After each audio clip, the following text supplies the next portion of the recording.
Peggy 18.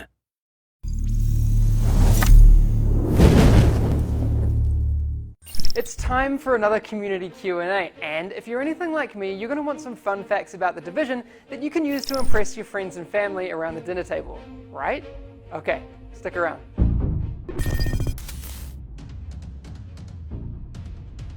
Last time we did this, we had questions that folks had sent in through video message on Skype, and we still have more of that coming up. But we saw this thread over in the Division subreddit, and we figured this would be a great opportunity to clear up some of the intricacies of rogue status that people experienced, and to be honest, we're a little bit confused by at E3. So basically, when players enter the dark zone, they are neutral by default. But as soon as they attack another player, they turn rogue. Why we do that is because we want the dark zone to be a place of cooperation first, but then if you attack someone, then you get flagged. You are attacking friendly forces. Rogue protocol initiated.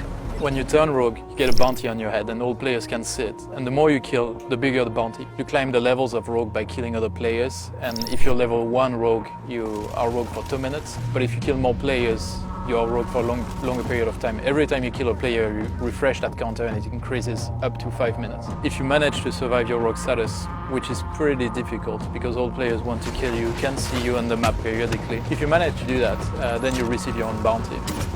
So you can progress in the dark zone by being a rogue, but it's pretty risky and difficult. You lose a big amount of dark zone XP when you die as a rogue, and other players receive that dark zone XP. So that's one more incentive for neutral players to hunt the rogues. If you're grouped up with someone, there's no way you can shoot them, there's no friendly fire enabled. If you want to leave the group and fight your friends, there's a warning displayed to the whole group for a few seconds before you leave, so they have a chance, to brace for it and prepare. What's up guys, Boomslang here. Had a couple questions for you guys concerning the Dark Zone. First off, is there any instance of PvP action outside of the Dark Zone? And also, Dark Zone or Dark Zones? Are there going to be more than one, or is there just one Dark Zone? I'd like to get that cleared up once and for all. Thanks. No, there's no PvP outside of the Dark Zone. So just to make it extra clear for the players that when they enter the Dark Zone, they're entering PvP. There is a lot of PvE as well, but yeah, it's an area where players can enter and help each other out with PvE or end up fighting each other instead. Are you leaving?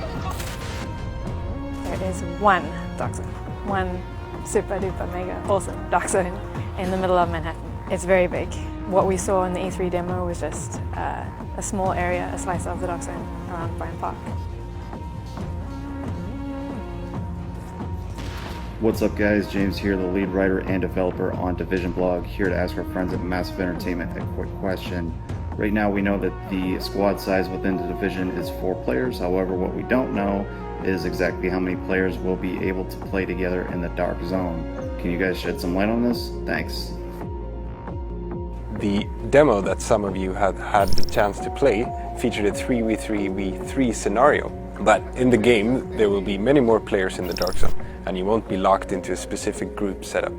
The exact numbers of players that we will have in the Dark Zone is something that we have to decide, and we have to balance it by means of testing and player feedback from the beta in December. But will we have more than 9 players? Hell yes. Thanks for the questions, guys, but unlike last time, we're not done just yet. It's time for some rapid-fire goodness, courtesy of our friends over on Twitter.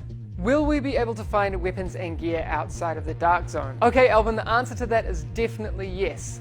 It's also worth noting that you can find best in slot gear both inside and outside of the Dark Zone. While there may be more of the good stuff inside the Dark Zone, you also have the risk of someone having you in their sights, so you've been warned. Cameron Lewis asks, will you be able to have just your loot extracted and then go looking for more? Yeah, that's exactly how it works. The extraction helicopter is only there to pick up your contaminated loot, so afterwards you're free to fill up that loot bag as many times as you want, or find a way out of the Dark Zone if that's what you want to do. Where can I sign up and play the beta in the UK?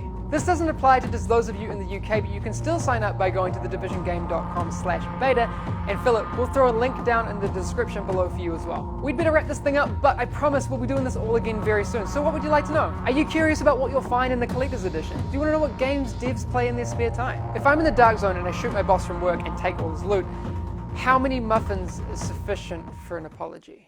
As always, you'll find us on Twitter, Facebook, the official forums, the Division subreddit, and you can still send those video messages into the Division game on Skype. Have a good one. We'll see you soon.